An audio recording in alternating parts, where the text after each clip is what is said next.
রিফাত সাহেবের সামনে এসে দাঁড়িয়ে বলল, ভুল করে ফেললি, তুই আমাকে ডেকে অনেক বড় ভুল করলি। আমি মৃত ছিলাম, ভালোই ছিলাম, জাগিয়ে দিবি। রিফাত সাহেব থর থর করে কাঁপছে, ভয়ে তার শরীরের সমস্ত লোম দাঁড়িয়ে গেল।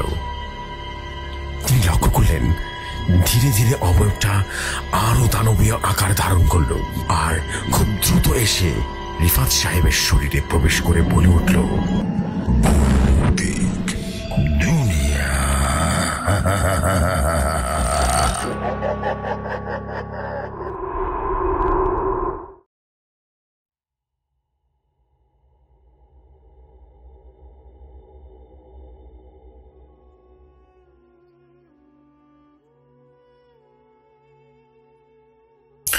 যেভাবে লেখা আছে আমি ঠিক সেভাবেই পড়ছি। আসসালামু আলাইকুম জসু ভাই, আশা করি ভালো আছেন, ভালোর দলে আছেন। আমার নাম ফিরোজ খান, বলছি বীরপুর থেকে। আজ ব্ল্যাক ম্যাজিকের একটা স্টোরি কালেক্ট করেছি, তাই ভাবলাম দেরি না করে পাঠিয়ে দিই আপনার কাছে। ঘটনাটি ভালো লাগলে পড়ে শোনাবেন আপনার সুমধুর কণ্ঠে। কথাবার্তা দীর্ঘ না করে সরাসরি ঘটনায় চলে যায়। আজ সকাল থেকে আকাশের মুখ ভার, একটানা বৃষ্টি পড়তেই যাচ্ছে, থামার কোনো নাম নেই। মাঝে মাঝে মুহূর্তে মুহূর্তে বাজ পড়ছে, বিদ্যুৎ চমকাচ্ছে, ইলেকট্রিসিটিও নেই। সব মিলিয়ে বেশ রোমাঞ্চকর দিন। আমি কৌশিকী অমাবস্যার দিনে আমার জন্ম হয়, তাই আমার নাম এটাই রাখা হয়। এই বছর উচ্চ মাধ্যমিক দিলাম, আর সামাজিক প্রেশার যেমন উচ্চ মাধ্যমিক এই বিজ্ঞান ভিত্তিক বিষয় নিতে হয়েছে, তেমন স্কুলের পর কলেজে তা বাদ যাবে কেন? ইঞ্জিনিয়ারিং নিয়ে ভর্তি হওয়ার তোড়জোড় চলছে। যাই হোক, আপনাদের সাথে গল্পে গল্পে শুনতে হয়ে গেল। মাকে বললাম, মা আজ একটু তেলে ভাজা করো না, এমন পরিবেশে খেতে খেতে বেশ গল্প করা যাবে। মা চড়ে গেল রান্না ঘরের দিকে। বৃষ্টি হচ্ছে বলে বাবাও আছে, তাড়াতাড়ি করে বাড়িতে চলে এসেছে। আমার বোন অদ্রিজা, আমি, বাবা সবাই মিলে বসে আছি, গল্প গুজবও চলছে। মা গরম গরম পাকোড়া আনলেন। অদ্রিজা বলল, বাবা তোমার ছোটবেলাটা গল্প বলো না প্লিজ। বাবা বললেন, বয়স হয়েছে, অত জ্ঞান মনে আছে? বোন তো জেদ ধরেছে, বসেই রইল, গল্প বলতেই হবে। বাবা বললেন, আচ্ছা ঠিক আছে, পুরোনো একটা ঘটনা আমার মনে আছে, যেটা বলছি শোন। আমিও গল্পটা শোনার জন্য এগিয়ে বসলাম। বাবা বলতে শুরু করলেন, আমি তখন খুব ছোট, পশ্চিমবঙ্গের একটা ছোট্ট গ্রামে বড় হয়েছি। পাড়াতে তখন আমার বাবার গণ্যমান্য ব্যক্তি হিসেবে অনেক নাম যশ ছিল। বাবার এক ঘনিষ্ঠ বন্ধু ছিল, সেই গ্রামের মোড়ল, আর আমার বাবা ছিলেন ডাক্তার। দুজনের মধ্যে কখনো কখনো কোনো কোনো বিষয় নিয়ে মতভেদ হতে দেখা যায়নি। পাড়াতে আর একজন ব্যক্তি ছিলেন, তার নাম ছিল ভুবন, যিনি এই দুজনকে মোটেই সহ্য করতে পারতেন না। তার একটা কারণও রয়েছে, সেটা আর অন্যদিন বলবো। তো তিনি বারবার চেষ্টা করতেন দুজনের ভিতরে ঝামেলা বাঁধানোর। আর শোনা যেত ও নাকি কারো জাদুর সাহায্য নিয়ে নিজের স্বার্থের জন্য গ্রামবাসীদের ক্ষতি করত। জাদুর এই পারপার্শ্বিকতা রীতিকে আমাদের ইংরেজিতে ব্ল্যাক ম্যাজিকও বলে থাকি। কালো জাদু তো বিশেষ পদ্ধতির মাধ্যমে খারাপ আত্মাদের নিজের বশে আনা যায় এবং নিজের স্বার্থ সিদ্ধির জন্য বিভিন্ন ধরনের কাজে বা খারাপ কাজে ব্যবহার করে অন্যের অনিষ্ট সাধন করে থাকে ওই ব্যক্তি। একবার এই নিয়ে আমাদের বড় বিপত্তির সৃষ্টি হয়েছিল। সেবার ভুবন কৌশিক অমাবস্যার দিনে আমার স্ত্রী মানে তোমার মায়ের ক্ষতি করার চেষ্টা করে। সেদিন কৌশিকের জন্ম হয়েছিল, কিন্তু আমার বাবা আর অশোক কাকু মিলে কোনোভাবে তোদের মাকে বাঁচিয়ে দেয় সেবার। কিন্তু ভুবন কিছুতে হার মানেনি। এর মধ্যেই তুই ঘর আলো করে এলি, তোকে নিয়ে সবাই মেতে উঠেছিল। সবাই সে বিপদের কথা ভুলেই গিয়েছিল, যেন বুঝতেই পারেনি বিপদ ঘনিয়ে আসছে। এভাবেই এলো তোর অন্নপ্রাশনের রাত। সারা দিন কাটলো বেশ হইচই করে। সেদিনও ছিল কৌশিক অমাবস্যার রাত। ভুবনের প্রস্তুতি নিয়ে এসেছে আমাদেরকে শেষ করতে। আমার বাবার কাকা আমাকে, তোকে আর তোর মাকে বাড়ির পেছনে দরজা দিয়ে চলে যেতে বলে। তখন আমি আর কি করব, তোদেরকে নিয়ে শহরে কলকাতায় চলে আসি। সেদিনের পর আমরাই কলকাতা শহরে রয়ে গেছি। এখানে আসার পর থেকে তোর বোন জন্মায়, আমিও কাজ শুরু করে নিই এই কলকাতাতেই। এখানে স্থায়ীভাবে আমরা থাকা শুরু করি। ওদিকে ভুবন ওর ছেলে শঙ্করও বড় হয়েছে। শোনা গেছে ও নাকি তার বাবার মতো ঘোর কালো জাদুর চর্চা করে। শ্মশানে ঘুরে বেড়াতো দেখা যায় অনেক সময়। এখনো হয়তোবা আমাদের ক্ষতি করতে চায় কোনোভাবে। জানি না কি হবে। বাদ দিও সব কথা। আমরা তো শহরে চলে এসেছি, এখন আর আমাদের কিছু করতে পারবে না। গল্প শেষ করে বাবা কিছুক্ষণ চুপ করে বসে রইলেন। মা বললেন, চলো রাত হচ্ছে, খেয়ে নেবে। সবাই খেয়ে সবার মতো শুয়ে পড়লাম। খেয়ে শুয়ে শুয়ে ভাবতে লাগলাম আজকের গল্পের কথা। মনে হলো বাবা কেন যেন গল্পটা আধা আধুরা বলেছেন, পুরোটা বলেননি। ব্ল্যাক ম্যাজিক নিয়ে ইউটিউবে ভিডিও 2-3টা মুভি শেষ করে ফেললাম, কিন্তু বাবা আজ যা বললেন তাতে আরো কিছুটা জানতে পারলাম। বাবা তো কোনো কথাই বলল না। এত লোক থাকতে ভুবন কাকা আমাদেরকেই বা কেন ক্ষতি করতে যাবে? ভুবন কাকুরাই বা এই জাদু শিখলো কোথায়? তবে কি আমাদের পূর্বপুরুষ কালো জাদুর সাথে জড়িত ছিল? ভুবন কাকুর ছেলে শঙ্করও কালো জাদুর চর্চা করেছে। তবে এই ভস্মীভূত আমাদের ক্ষতি কে করবে? আমরা তো এখন গ্রামে নেই, কলকাতায় আছি। শঙ্কর আমাদের কিভাবে ক্ষতি করবে? এসব ভাবতে ভাবতে কখন যে ঘুমিয়ে পড়েছি তা আমাদের খেয়ালই ছিল না। গতকাল রাতে কিছু কথা ভাবতে ভাবতে ঘুম এলো না। সকালে উঠে দেখি আজ আমার নতুন কলেজ। আমি ইঞ্জিনিয়ারিং এর ফার্স্ট ইয়ারে ভর্তি হতে চলেছি কলকাতাতে। বাড়ি থেকে বেরোলাম কলেজের জন্য। রাস্তায় আর একজনের জন্য আলাপ হলো, সেও একই কলেজে ভর্তি হয়েছে। কথায় কথায় আমি জানতে পারলাম ওর নাকি নাম অজয় এবং আমার বিভাগেই মেকানিক্যাল ইঞ্জিনিয়ারিং এ ভর্তি হয়েছে এবং আমার গ্রাম থেকে এসেছে, কিন্তু কলকাতার ওর পরিবার থাকে না, এখানে মেস ভাড়া করে থাকে। এভাবে 1 সপ্তাহ 2 সপ্তাহ কাটে। আমাদের দুজনের মধ্যে বেশ আলাপ জমে ওঠে। আমরা একসাথে কলেজে যাতায়াত করতাম। দেখতে দেখতে 2 মাস কেটে যায়। আমাদের মধ্যে বন্ধুত্বটা আরো বেড়ে যায়। একদিন কলেজে যাওয়ার পথে অজয়ের সাথে দেখা হলো। সেদিন অজয়কে অন্যরকম দেখাচ্ছিল। মনে হচ্ছিল সে আগের মতো নেই, যেন অন্য কেউ। ওর হাতের আর মুখের কোনো জায়গায় পিন ফোটানোর মতো কালো কালো দাগ। ওর শরীরটা যেন কেমন যেন ক্লান্ত দেখায় বেশিরভাগ সময়। আমার সাথে কেমন যেন করে অন্যরকম ব্যবহার করে। আগে কলেজ শেষ হলে নিজের বাড়িতে যেত, এখন আমাকে ছেড়ে যেতেই চায় না। মনে হয় যেন ও না চাইতেও জোর করে কেউ ওকে আমার পাশে রাখতে চাইছে। সবসময় অন্য মনস্ক হয়ে থাকে, এদিক ওদিক তাকিয়ে দেখে, চারদিকে যেন কোনো অশরীরীকে খুঁজে বেড়ায়। আমি ওকে বললাম, তোর শরীর 3 দিন খারাপ হচ্ছে রে, তেমন হলে একবার গ্রামের বাড়ি থেকে ঘুরে আয়। আমি বলাই ও গ্রামের বাড়িতে 5 দিনের জন্য ছুটি কাটাতে গেল। যথারীতি পরের দিন কলেজে অজয় অনুপস্থিত থাকলো। কলেজ শেষে আমি চিন্তিত হয়ে পড়লাম। ভাবলাম কি হলো ছেলেটার? একই তো শরীরটা খারাপ ছিল, শরীর কি তবে অনেক বেশি খারাপ করলো কিনা? ফোন করলাম, কিন্তু ফোনে ওকে পাওয়া গেল না। ওর ফোনের নেটওয়ার্ক অঞ্চলের বাইরে ছিল। পরের দিন সকাল থেকে ওকে ফোন করলাম আমি। আজ ওকে ফোনে পাওয়া গেল। ফোন ধরতেই আমি ওকে ওর শরীরের অবস্থার কথা জিজ্ঞেস করলাম। ও বলল ওর শরীর ঠিক আছে। কাল কোথায় ছিল জিজ্ঞেস করতেই ও বলল হাসপাতালে গিয়েছিল। দেখতে দেখতে 5টা দিন কেটে গেল। অজয় গ্রাম থেকে ফিরে এসেছে। এখন ও ভাড়া বাড়িতে এসেছে। আমি ভাবলাম ওর সাথে একবার দেখা করে আসি। কলেজ সেরে ওর সাথে দেখা করতে গেলাম। দেখলাম ওর বাম চোখে ব্যান্ডেজ করা। আমি বললাম, কিরে তোর চোখে কি হলো? ও বলল, ঘর থাকা যেদিন হাসপাতালে গিয়েছিলাম সেদিন নিজের এক আপন জনকে চোখ দান করে এসেছি।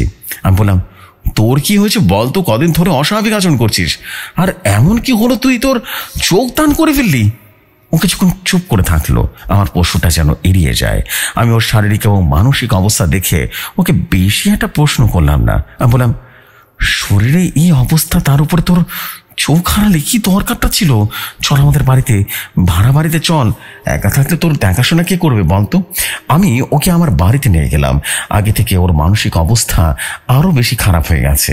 আমার বাড়িতে থাকাকালীন ওকে ওর বোন অদৃশ্যা দেখে কেমন যেন আলাদা নজরে দেখতে শুরু করলো। সবাই একসাথে যখন খেতে বসলাম, ওর চোখ বারবার আমার বোনের চোখের দিকে লক্ষ্য করলাম। আমাদের বাড়িতে 2 দিন কাটলো। সময় মতো খাবার, ওষুধ খাওয়ানো সত্ত্বেও ও শরীর এবং মানসিক অবস্থার কোনো উন্নতি হচ্ছিল না। কিছুতেই যেন কিছু হচ্ছে না দেখে ওকে আবারও ওর রুমে ছেড়ে এলাম। ওকে ছেড়ে বাড়িতে ফিরে আসার পর বাবা আমাকে বলেছিলেন ওকে নাকি বাবার খুব চেনা চেনা মনে হচ্ছে। আমি বললাম, হ্যাঁ চিনবে না কেন? ওর বাড়ি যে আমাদের গ্রামে, ছোটবেলায় দেখেছো হয়তো বা ওকে। এই কথা শুনে বাবার মুখটা কেমন যেন ফ্যাকাশে হয়ে উঠলো। আমাকে বলল ওর থেকে দূরে থাকতে। আমি কিছুতেই বুঝতে পারছিলাম না কি হলো এগুলো। বাবা কি একটা লুকাচ্ছে আমার কাছ থেকে। বাবাকে আমাদের প্রতিবেশী ভুবন কাকার আমাদের উপরে অমন আক্রমণ করার কথা জিজ্ঞাসা করলাম। বাবা প্রশ্নটা এক প্রকার এড়িয়ে গেল। তবে কি আমাদের পরিবারে কোনো গোপন ইতিহাস আছে যা বাবা আমাদেরকে লুকাতে চাচ্ছে? ঘটনাটা কি? পরের দিন রবিবার, কলেজ ছুটি ছিল। সকাল থেকে উঠে একটু বাইরে গিয়ে বেরিয়ে এলাম। এসে চেয়ারে বসেছি। মা বলল, ঘরের জিনিসপত্র এলোমেলো হয়ে আছে, এগুলো গোছাতে হবে। তোর তো আজ ছুটি, সবাই মিলে গোছানো হবে। আমি বললাম, ঠিক আছে মা। ঘর গোছাতে গোছাতে বাবা মায়ের ট্রাঙ্কের মধ্যে ছোট্ট একটা কালো কাঠের বাক্স লক্ষ্য করলাম। মাকে জিজ্ঞেস করতেই বলল, ওটা আমাদের পরিবারের একটা বই, ওটা আমাদের বিপদ থেকে রক্ষা করে। বলি মা তড়িঘড়ি করে ট্রাঙ্কের তালাটা মেরে দেয়। আমার বোন কেমন যেন করতে থাকে। তবে এই বইটাতে কি আমার মনের সমস্ত প্রশ্নের উত্তর লেখা আছে। সারাদিন শেষে ঘর গোছানো শেষ হলো। আমার বোনটা যেন সে বইটার দিকে থাকলো। তারপর রাত হলে সবাই যখন সেগুলো নিয়ে কিছুতেই ঘুম আসলো না, আমি চুপি চুপি বাবা মায়ের ঘরে গেলাম। ট্রাঙ্কের চাবিটা খুঁজে ট্রাঙ্কটা খুলে বইয়ের বাক্সটা বের করলাম। তখন রাত 10টা বাজে। ঘরের সকলে ঘুমিয়ে পড়েছে। আমি আমার ঘরে চুপি চুপি লাইট ল্যাম্প জ্বালিয়ে টেবিলে বাক্সটা রাখলাম। কৌতূহলী হয়ে বাক্সটা খুলতে যাব, দেখি তাতে একটা তালা লাগানো আছে। তালাটা খোলার জন্য বিশেষ মন্ত্রের প্রয়োগ করতে হবে। সেটার উপরে ইনস্ট্রাকশনও লেখা আছে, কিন্তু মন্ত্রটা আমি পাবো কোথায়? বাক্সটা এদিক ওদিক নাড়াচাড়া করতেই বাক্সের পেছনের দিকে একটা ছোট্ট চিরকুট দেখতে পেলাম। চিরকুটটা বের করে দেখলাম সেখানে সংস্কৃত ভাষায় কিছু মন্ত্র লেখা আছে। আমি যতটা সম্ভব ক্ষীণ গলায় বাক্সের কাছাকাছি দিয়ে সংস্কৃত ভাষায় দুবার মন্ত্রটা উচ্চারণ করলাম। উচ্চারণ করতেই বাক্সের তালাটা আপনা আপনি খুলে গেল। বাক্সের ঢাকনাটা আস্তে আস্তে খুলে বইটাকে বাইরে বের করে আনলাম। বইয়ের পাশে অনেক পুরনো দিনের ছবিও রাখা আছে। ছবিগুলো খুব ভয়ঙ্কর। বেশিরভাগ ছবিতে কিছু রিচুয়াল বা যোগ সাধনার এক দৃশ্য আঁকা রয়েছে। কোনো ছবিতে বিড়ালের মাথা কাটা দেহ উল্টো করে ঝোলানো আছে। কোনো ছবিতে আগুনে পড়ে যাওয়া কালো কাপড়ের পুতুল জ্বালানো আগুনের সামনে বসানো। কোনো ছবিতে সিরিঞ্জের রক্ত ভরে এলোমেলো ছড়িয়ে আছে। কোনো ছবিগুলো কাগজে পুরনো হয়ে রীতিমতো মাঝে মাঝে কোথাও যেন ছিঁড়ে গেছে। পৃষ্ঠা ছবিগুলো স্পষ্ট বোঝাও যাচ্ছিল না। ছবিগুলো পাশে রেখে বইয়ের দিকে আমার নজর গেল। বইটাকে দেখে কোনো প্রাণীর চামড়া দিয়ে বাঁধাই করা ছিল। কভারের উপরে সংস্কৃততে লেখা ছিল কালো জাদুর উপাসনার উপায়। বই খুলে আমি পড়তে শুরু করলাম। দেখলাম সেই বইতে অনেক রিচুয়াল সম্বন্ধে কিছু লেখা আছে। কালো জাদুর মাধ্যমে কিভাবে অমরত্ব লাভ করা যায়, কিভাবে কালো জাদুর দেবীকে উপাসনার মাধ্যমে আহ্বান করে তার বরদান প্রাপ্ত করা যায়, কিভাবে কালো জাদু ব্যবহারের মাধ্যমে কাউকে নিজের বশে করা যায়, কালো জাদুর মাধ্যমে যদি কোনো ব্যক্তি ক্ষতি করতে চায় সেটা থেকে কিভাবে বাঁচতে হয়, সেসব লেখা আছে সেই বইতে। বইয়ের পাতাতেও সেসব রিচুয়াল এবং পদ্ধতির গা গুড়িয়ে দেওয়ার মতো ছবি আঁকা রয়েছিল। বইয়ের শেষ পাতার দিকে এক বিশেষ প্রক্রিয়ার কথা লেখা আছে, যার মাধ্যমে কোনো ব্যক্তি তার শক্তির সর্বোচ্চ সীমা উপলব্ধি করতে পারে এবং অমর হয়ে যেতে পারে। এই রিচুয়ালের একটা ছবির দিকে বিশেষ করে আমার চোখটা চলে গেল। ছবিতে 3টা মানুষের কাটা মাথা রাখা আছে। সেই মাথার চারদিকে হলুদ এবং বিভিন্ন গন্ডি কাটা আছে। চারদিকে প্রদীপ দিয়ে ঘেরা রয়েছে। আর 3টা কাটা মাথা আলাদা আলাদা জেন্ডারের, একটা ছেলের, একটা মেয়ের, একটা তৃতীয় লিঙ্গের একজন ব্যক্তির। আর সেই মাথার দুটোর চোখের মধ্যে কারোরই চোখ নেই। চোখগুলোর সামনে মাটির প্রদীপ রাখা হয়েছে তাদের কাটা মাথার সামনে, এবং সেই মাটির পাত্রে তেল ঢেলে সেই প্রদীপ জ্বালানো রয়েছে। এই রিচুয়াল সব থেকে ভয়ঙ্কর, ক্ষতিকারক হতে পারে সেটাও ওয়ার্নিং দেওয়া হয়েছে।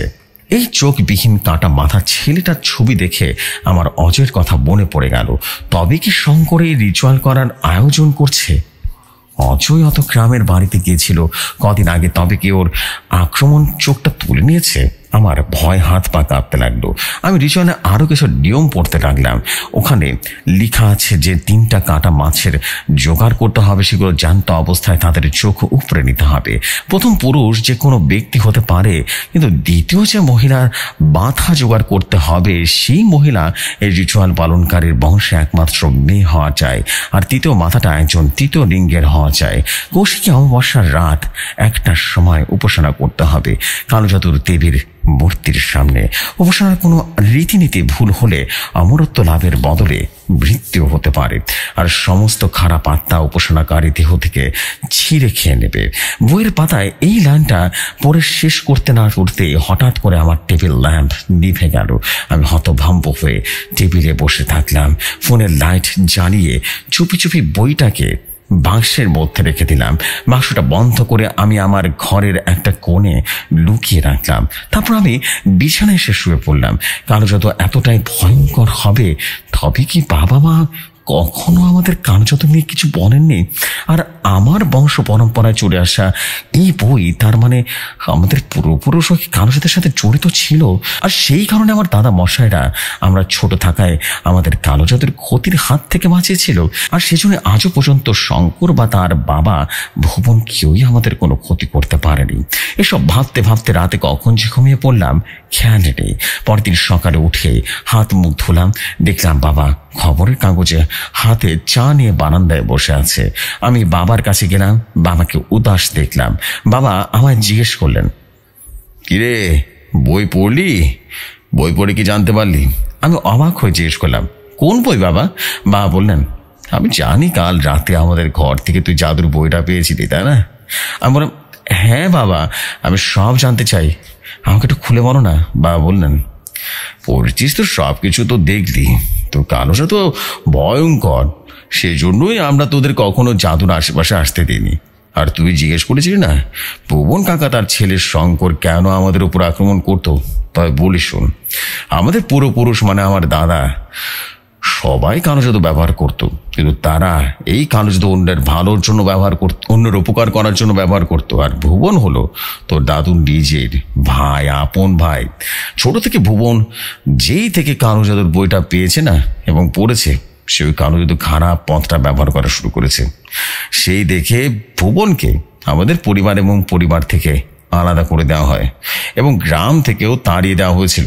তো ভুবন কিছুতেই হার মানেনি, ও আবারও ফিরে আসে এবং কালো জাদুর মাধ্যমে সকল গ্রামবাসীর মন থেকে ক্ষতি করার কথা ভুলিয়ে দেয় এবং বইয়ের রিচুয়ালগুলো ভালো করে ব্যবহার করে সমস্ত শক্তি লাভ করতে চাইতো, অমর হইতে চাইতো। আর সেই রিচুয়ালগুলো খুব ভয়ঙ্কর এবং প্রাণনাশক ছিল। ওই উপাসনার সমস্ত জিনিসপত্র ওই বইটাতে লেখা নেই।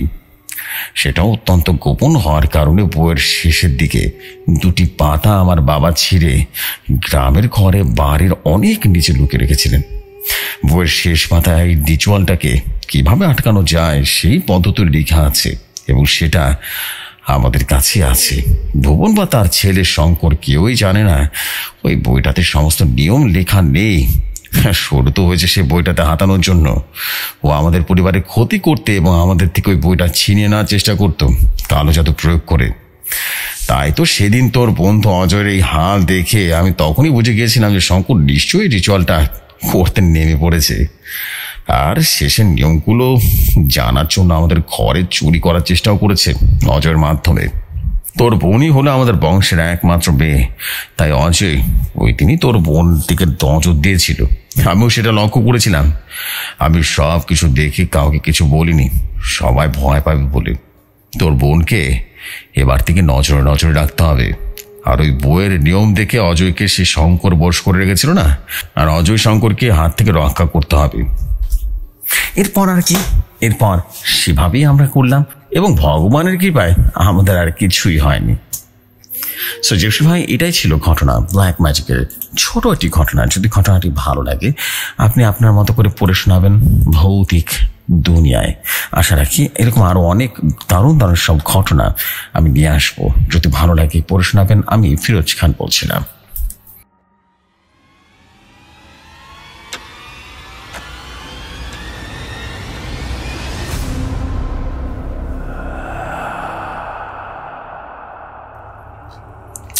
হে ফিরোজ ভাই, ওয়াও, আরেকটা স্টোরি, আবার আরেকটা অসাধারণ স্টোরি কিন্তু আমরা পেয়ে গেলাম। ভয়ঙ্কর একটা ব্ল্যাক ম্যাজিকের রহস্যময় ঘটনা। আশা রাখি আপনাদের সবার কাছে স্টোরিটা বেশ ইউনিক লেগেছে, যদিও অনেক ভয় না, বাট অনেক ডিটেলড একটা স্টোরি, বা যেটাকে আমরা বলি যে মানে বোঝানোর জন্য পারফেক্ট স্টোরি ছিল। ভালো ছিল ভাই। থ্যাংক ইউ ভ্যারি মাচ আপনার স্টোরির জন্য। আমি বিলিভ করি যে আপনার কাছে আরও দারুণ সব স্টোরি আছে। আপনি অবশ্যই সময় করে সমস্ত ঘটনা লিখে পাঠাবেন। আপনার প্রতিটা ঘটনা ইনশাল্লাহ শেয়ার করা হবে। থ্যাংক ইউ ভ্যারি মাচ আমাদের প্রিয় ফিরোজ ভাই। সো এই হচ্ছে বিষয়। আমার হাতে একটা ছোট স্টোরি আছে, আমি স্টোরিটা পড়ে আজকে মতো বিদায় নিয়ে চলে যাই পরবর্তী ঘটনায়।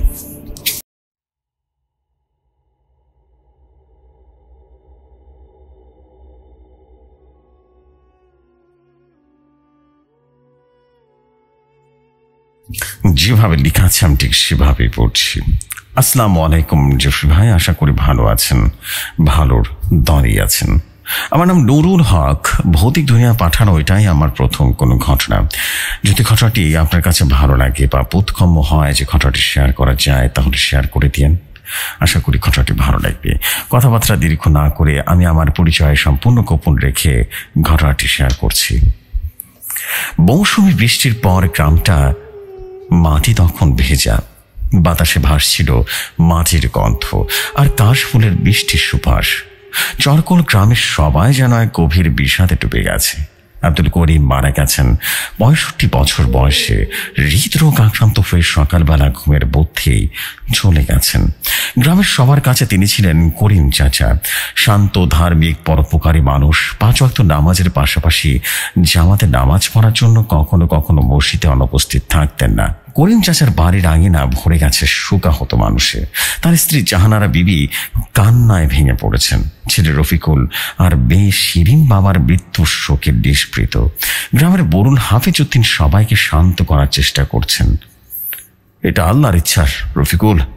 হাফিজ উদ্দিন রফিকুলের কাঁধে হাত রেখে বললেন, তার কণ্ঠ ভারী। করিম ভাই ভালো মানুষ ছিলেন, আল্লাহ তাকে জান্নাতবাসী করবেন ইনশাআল্লাহ।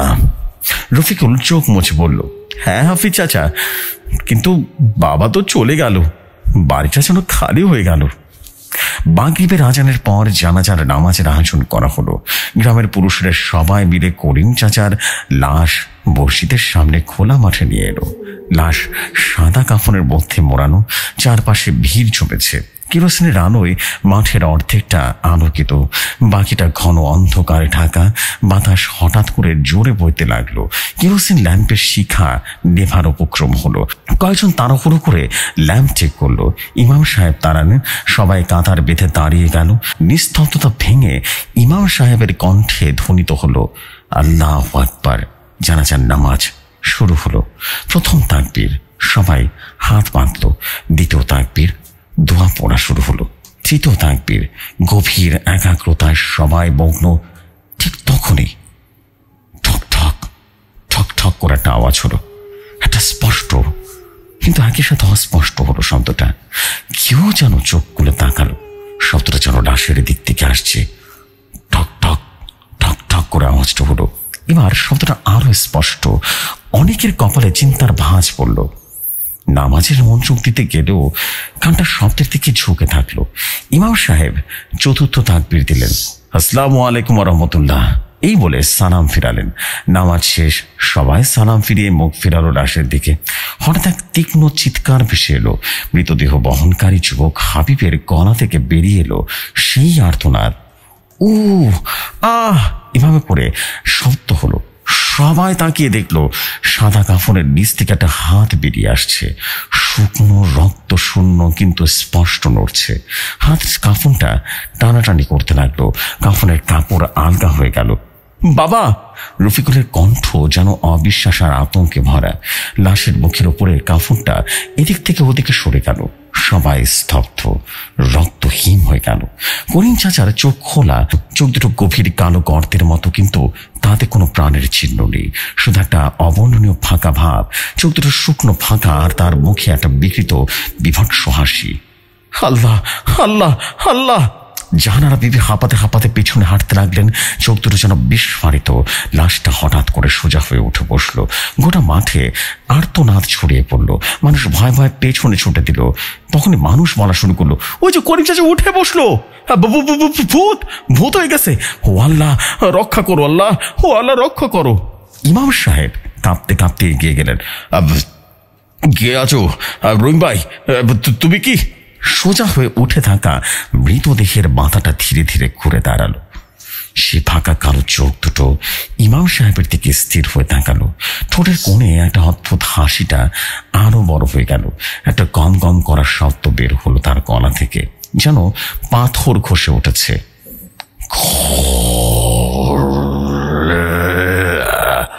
শব্দটা অস্পষ্ট, ভাঙা ভাঙা। কি বললো ও, কি বললো? হাফিজ উদ্দিন পেছনে দাঁড়িয়ে চিৎকার করলেন,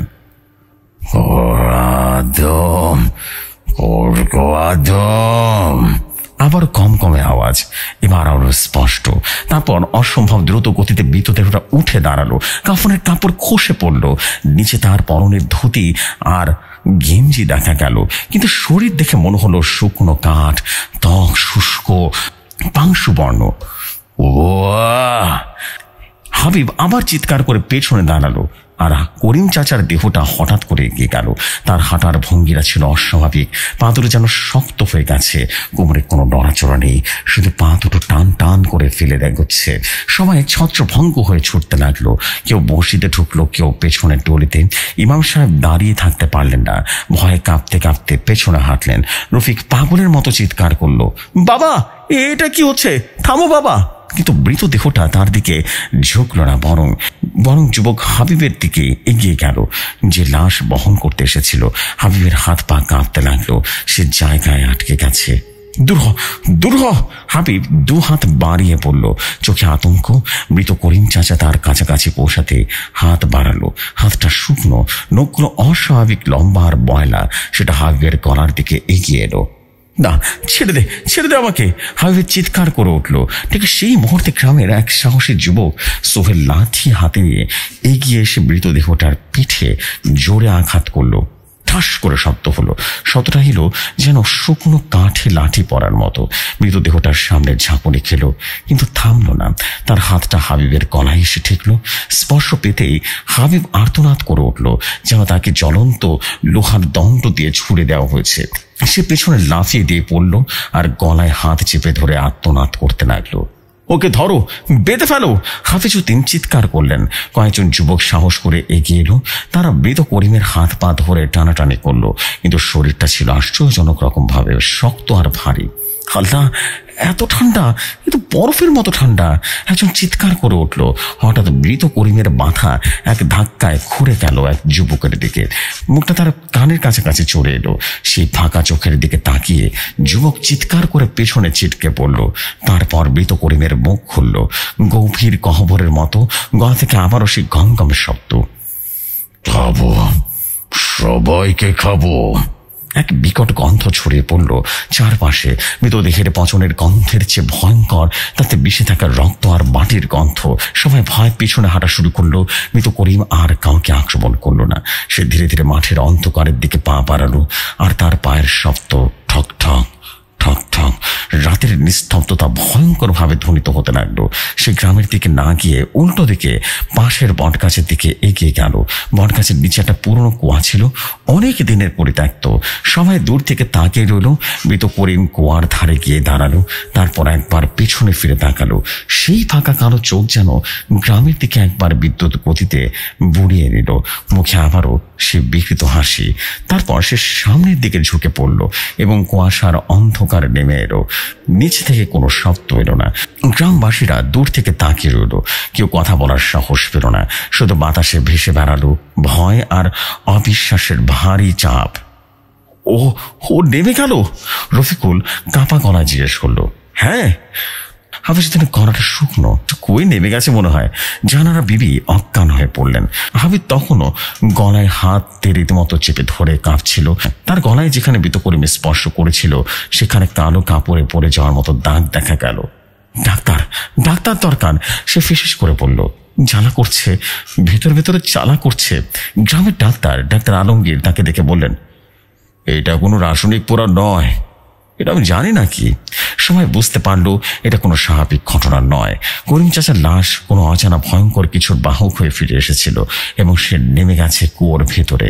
কিন্তু নিশ্চয়ই এখানেই ঘটনা শেষ নয়, ভয়াবহ কিছু হতে চলেছে এই গ্রামের উপরে। সেই রাত থেকে গ্রামে একটা অদৃশ্য আতঙ্কের ছায়া যেন পড়ে গেল। জানা যারা মাঠে ঘটে যাওয়া ভয়ঙ্কর ঘটনার কথা মুখে মুখে ছড়িয়ে পড়লো এক গ্রাম থেকে অন্য গ্রামে। সবাই জানলো করিম চাচা বড়েও শান্তি পায়নি, সে ফিরে এসেছে এবং সে বলেছে এই গ্রামের সবাইকে ধীরে ধীরে শেষ করে দেবে।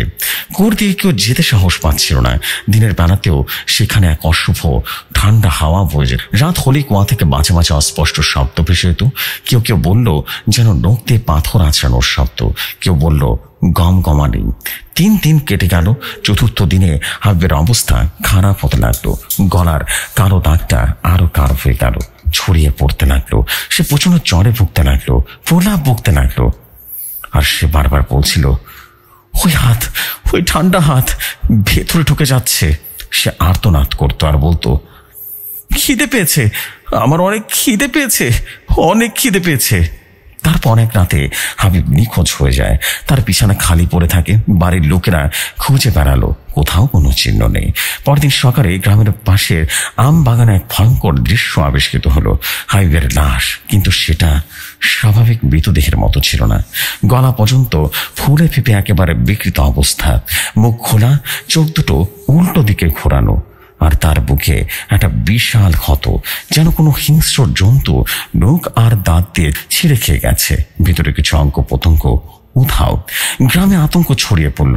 সবাই জানতো এটা করিম চাচার কাজ। সে কুয়া থেকে বেরিয়েছে আর বারবার বলেছে ও খেয়ে ফেলেছে হাবিবকে। এক মহিলা চিৎকার করে কাঁদতে লাগলো, ওই ভূত, ও আদমখোর, ও আদমখোর। আতঙ্ক শব্দটা তখনই গ্রামে ছড়িয়ে পড়ল।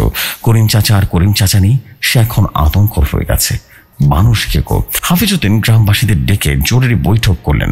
সবাই ভয়ে কাঁপছিল। একজন কৃষক জিজ্ঞেস করলেন, এখন কি করব আমরা? পুলিশ ডাকবো নাকি? পুলিশ কি করবেন? ডাক্তার আলমগীর বলেন, ওরা বলবে বুড়ো জানোয়ারের কাজ এগুলো, কিন্তু আমরা তো জানি এটা কোনো জানোয়ারের কাজ নয়, এটা ওই জিনিস, এটা করিম। কুয়াটা বন্ধ করে দিতে হবে, রফিকুল বলল, মুখের ভিতরে গভীর দৃঢ়তা। পাথর মাটি দিয়ে ভরাট করে দিতে হবে, তাকে চিরকালের জন্য চাপা দিতে হবে। সবাই সম্মত হলো। সেদিন সকালেই পুরুষেরা বড় বড় পাথর, মাটি, ইট জোগাড় করে কুয়ার কাছে গেল। কুয়ার মুখটা বেশ বড় ছিল, প্রায় 3 হাত চওড়া ছিল। ভেতরে ভেতরে নিবিড় অন্ধকার। সবাই নিরাপদ দূরত্বে দাঁড়ালো। রফিকুল আর সোহেল এগিয়ে গেল পাথর ফেলতে। রফিকুল ফিসফিস করে বলল, বাবা তুমি শান্তিতে থেকো, এইখানেই শেষ করো। তারপর সে একটা বড় পাথর কুয়ার দিকে রীতিমতো মুখে গড়িয়ে দিল। পাথরটা অন্ধকারে পড়ে গেল। নিচ থেকে কোনো শব্দ এলো না। সবাই সাহস করে এগিয়ে গেল। পাথর, মাটি, ভাঙা ইট সবকিছু কুয়োর মুখে ফেলা হতে শুরু করলো। শব্দ হচ্ছিল গড় গড় করে। কুয়োর মুখ অর্ধেক ভরে গেছে। সবাই স্বস্তির নিঃশ্বাস ফেলল। হয়তোবা এবার সবকিছুই শেষ। হঠাৎ করে কুয়াশার ভেতর থেকে বিকট এক প্রাণঘাতী আর্তনাদ ভেসে এলো। শব্দটা এতটাই ভয়ঙ্কর ছিল যেন কয়েকজন মহিলা কান চেপে বসে পড়লেন।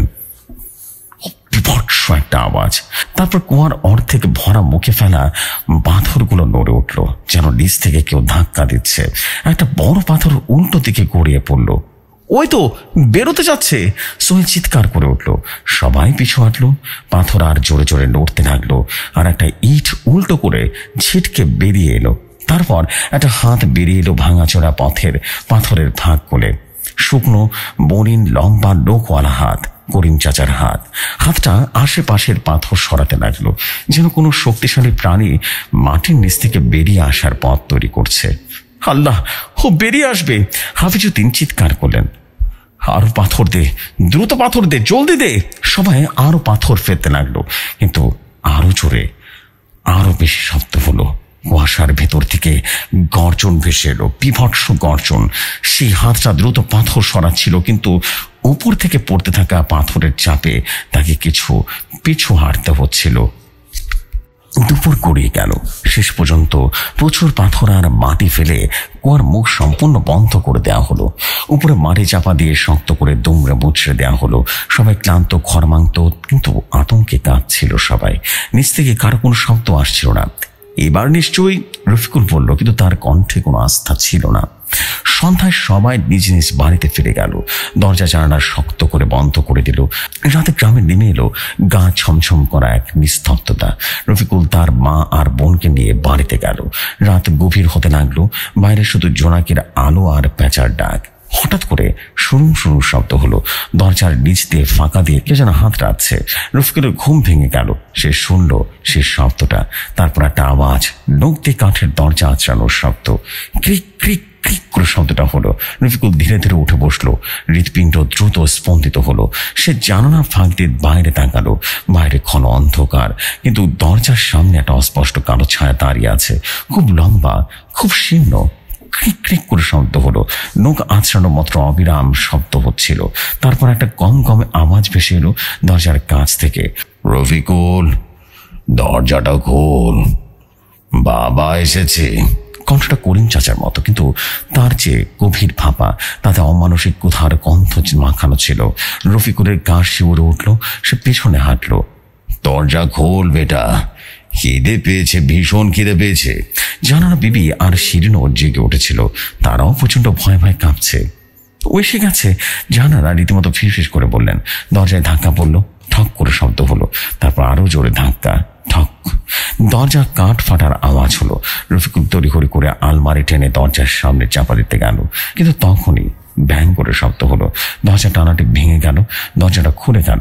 দরজার ফাঁক দিয়ে দাঁড়িয়ে ছিল সেটা করিম চাচার মুখ, কিন্তু আরো বিভৎস রূপে। চোখ দুটো যেন গভীর অন্ধকারে ডুবে যাওয়া চোখ দুটো শুকিয়ে চামড়া সরে গেছে। নিচে ধারালো দাঁতের শাড়ি দেখা যাচ্ছে। শরীরের গন্ধ, মৃত্যু আর পচনের গন্ধ। বিভৎস এক গন্ধে চারিদিকটা যেন আরো ভারী হয়ে উঠল। তার মুখে সেই বিভৎস কণ্ঠ, আমি খেয়ে নেব সবাইকে। সে ধীরে ধীরে ঘরে ঢুকলো। রফিকুল চিৎকার করে উঠল, না, দূর হ, দূর হ। জানারা বিবি আর শিরিন আর্তনাদ করলো। সে বুঝতে পারছিল এটা তার বাবার রূপ ধারণ করা একটা পিশাচ, আদমখোর। তার বাবা তো মারা গেছে এবং তার মৃতদেহের উপরে পিশাচ ভর করে তার বাবার লাশকে নতুনভাবে জীবন্ত করেছে। তার সবাই ভয় পেতে লাগলো। রফিকুল চিৎকার করতে লাগলো। আর রফিকুলের বাড়ির ভেতর থেকে ভেসে আসা আর্ত চিৎকারে গ্রামের নিস্তব্ধ রাত বিদীর্ণ হয়ে গেল। হাফিজুর উদ্দিনের ঘুমটা ভেঙে গেল। পাশের বাড়ি থেকে কান্না আর দরজা জানালা ভাঙার শব্দ ভেসে আসছিল। ওই তো, ওই করিমের বাড়ি থেকে আসতেছে, আওয়াজটা তো করিমের বাড়ি থেকে আসতেছে। হাফিজুদ্দিন তার ছেলেকে ডাক দিলেন, লাঠি নিয়ে শিগগির আস, ওই জিনিসটা ওখানে আছে, ওই আদমখোর ওখানে চলে এসেছে। রফিকুল মাটিতে লুটিয়ে পড়েছে। মুখে রক্ত। জাহানারা বিবি এক কোণে জ্বরসড় হয়ে কাঁপছেন। আর আদমখোর শিরিনকে ধরে রেখেছে। তার এক হাত শিরিনের চুলের বটি ধরে টানছে, আর এক হাতে লম্বা নখগুলো শিরিনের গলার কাছে। শিরিনের মুখে আতঙ্কের চূড়ান্ত অভিব্যক্তি, কিন্তু সে আর্তনাদ করতে পারছে না। আদমখোরের মুখ তার গলার কাছে। তার গাঢ় চোখ দুটো শিরিনের দিকে স্থির। ঠোঁটের কোণে লাল টক আছে। ছাড়, ওটাকে ছাড়। সোহেল চিৎকার করে লাঠি উঁচু করলো। আদমখোরের মাথা ঘুরিয়ে সোহেলের দিকে তাকালো। মুখে সেই বিভৎস হাসি। খাবো, আরো খাবো। সোহেল সাহস করে সামনের দিকে এগিয়ে লাঠি দিয়ে আদমখোরের পিঠে জোরে আঘাত করলো। ঠ্যাং করে আওয়াজ হলো। আঘাতে আদমখোর সামান্য ঝুঁকলো, কিন্তু শিরিনকে ছাড়লো না, বরং সে তার নখগুলো শিরিনের গলায় বসিয়ে দিল। শিরিন চিৎকার করে উঠল। গলার রক্তে একটা জমা ভিজে গেল। বিভৎস একটা শব্দ হলো। রফিকুল উঠে দাঁড়িয়ে আদমখোরের দিকে লাফ দিল। সেই সুযোগে সোহেল আরেকটা জোরালো আঘাত করলো আদমখোরের মাথায়। ঠক করে আওয়াজটা হলো। এবার আদমখোরের মাথায় ঝাঁকুনি খেলো। সে শিরিনকে ছেড়ে গেল। শিরিন মাটিতে লুটিয়ে পড়ল। গলার ক্ষত থেকে রক্ত ঝরছিল। আদমখোরের ক্রুর অর্জন করে সোহেলের দিকে ঘুরল। তার চোখ দুটো যেন আগুন জ্বলছিল। সে দ্রুত এগিয়ে এলো। পেছনে সরে যাও, হাফিজুদ্দিন চিৎকার করলেন। ওকে ঘিরে ফেলো, ঘিরে ফেলো। কয়েকজন যুবক লাঠি দা নিয়ে রীতিমতো আদমখোরকে ঘিরে ধরলো, কিন্তু আদমখোরের গতি ছিল ভয়ঙ্কর। সে এক যুবককে লাঠি ছিনিয়ে নিল যেন তা কাঠি, তারপর সেটা ভেঙে ফেললো। আল্লাহ, এত শক্তি! একজন চিৎকার করে বলল। আদমখোর সোহেলের দিকে ঝাঁপিয়ে পড়লো। তার হাতটা সোহেলের বুকের উপরে এগিয়ে গেল। না! রফিকুল মাটিতে একটা ভারী কাঠের টুল উঠিয়ে আদমখোরের পিঠে জোরে আঘাত করলো। ভয়ঙ্কর একটা আওয়াজ হলো। আঘাতটা শক্তিশালী ছিল। আঘাতের কারণে আদমখোরের সামনে হুমড়ি খেয়ে পড়ে গেল এবং সে উঠে দাঁড়ালো, কিন্তু এবার গতি কমলো। তার চেহারা বিকৃত হতে শুরু করলো এবং বিভৎস হতে শুরু করলো। তার চোখে ভয়ঙ্কর রকম হয়ে গেল। সে যেন আর এখন করিম চাচার রূপ ধারণ করা সে আদমখোর নয়, মুহূর্তে একটা পিশাচ হয়ে গেল। পিশাচ! আগুন! হাফিজউদ্দিন চিৎকার করে বলেন, ওকে এখনই পুড়িয়ে ফেলতে হবে। ও রূপ পরিবর্তন করেছে, ও শয়তানের রূপে আসে পড়েছে, ওকে এখনই শেষ করতে হবে। আগুন আনো সবাই! কেউ একজন মশালটা এগিয়ে নিল। হাফিজউদ্দিন মশালটা আদমখোরের দিকে ছুড়ে দিলেন। আগুনের লেলিহান শিখা আদমখোরের গায়ে এসে লাগলো। অদ্ভুত শব্দ হলো, ধোঁয়া উঠার শব্দ হলো এবং আদমখোর গর্জন করে উঠল। যন্ত্রণায় পিছু হাঁটলো। আগুনটা তার শুকনো কাপড়ে লেগে ছড়িয়ে পড়ল। আরো আগুন দে! আরো মশাল এগিয়ে দেওয়া হলো। সবাই মিলে আদমখোরের শরীরে রীতিমতো আগুন ধরিয়ে দিল। আদমখোর আগুনে পুরো গর্জন করতে করতে পেছনে হাঁটতে লাগলো। সে আর এগোতে পারছিল না। তার শরীর থেকে ভয়ঙ্কর গন্ধ বের হচ্ছিল। সে দ্রুত বাড়ির দরজার সামনে ছুটল। পেছনে দাঁড়ানো রফিকুলের ধাক্কা দিয়ে সরিয়ে দিল। রফিকুল মাটিতে পড়ে গেল। আদমখোর দরজা দিয়ে বেরিয়ে গেল। তার পেছনে পেছনে গ্রামবাসীরাও মশাল হাতে ছুটল। আদমখোর আগুনে জ্বলতে জ্বলতে গ্রামের পথে দৌড়াচ্ছিল। তার গন্তব্য ছিল কুয়ার দিকে। ওকে ধর, শেষ করে দে! হাফিজউদ্দিন চিৎকার করলেন। সবাই দৌড়ানো।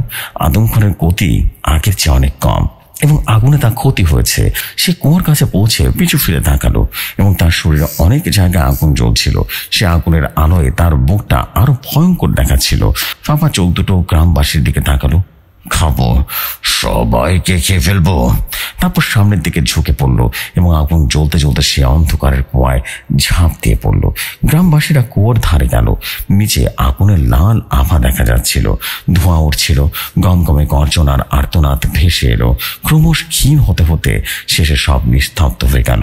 শুধু ধোঁয়া আর পোড়া মাংসের গন্ধ বাতাসে ভাসছিল। সবাই নিঃশব্দে দাঁড়িয়েছিল। কেউ কোনো কথা বলার সাহস করল না। সকালে গ্রামবাসীরা আবারও সে কুয়োর মাটির পাথর দিয়ে ভরাট করে দিল। এবার অনেক বেশি পরিমাণে, অনেক বেশি শক্ত। উপরে ভারী পাথর চাপা দেওয়া হলো। হাফিজউদ্দিন সবাইকে বললেন, এই কুয়োর কথা কেউ যেন না বলে, ভুলে যেতে হবে এই কুয়োর কথা। রফিকুল তার মা আর বোনকে নিয়ে গ্রাম ছেড়ে চলে গেলেন। জাহানারা বিবি কয়েক মাস পর মারা গেলেন। শিরিন সারা জীবন করার ক্ষতের দাগ আর ভয় নিয়ে বেঁচে রইল। যে সময় এটাই ছিল ঘটনা। যদি ঘটনাটি পছন্দ হয় আপনি শেয়ার করে দিন ভৌতিক দুনিয়ায়। আসসালামু আলাইকুম, আমি ফিরোজ খান বলছিলাম।